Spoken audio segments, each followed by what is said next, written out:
will you be able to buy a pint in a sports venue without getting anything to eat.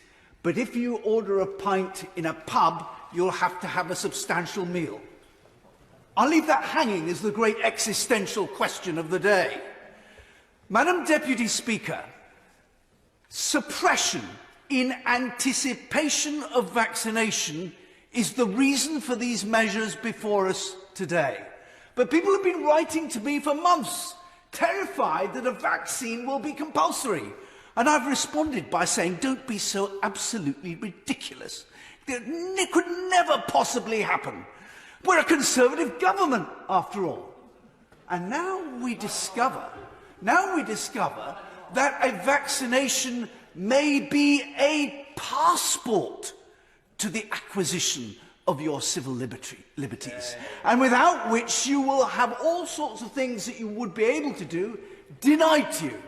Can I say that that would be absolutely disproportionate to a virus with a mortality rate of verging on 1%. It would equally be a terrible precedent to set for other vaccines and medicines.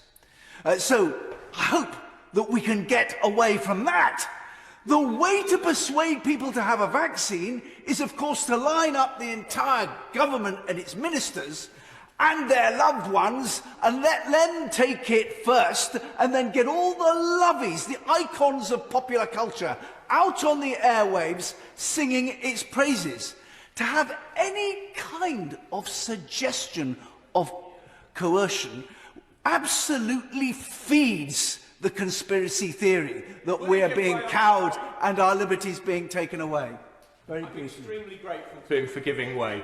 Will he agree with me that it's not enough for the government merely to refrain from coercing people? The government's also got to pay attention to implicit coercion. That is, if the government turns a blind eye to allowing businesses like airlines and restaurants to refuse to let people in unless they've had the vaccination, the government's got to decide whether it's willing to allow people to discriminate on that basis.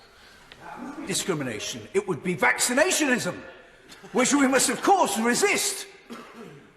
The other thing that any kind of coercion would do would be to set the seal on this government's reputation as the most authoritarian since the Commonwealth of the 1650s.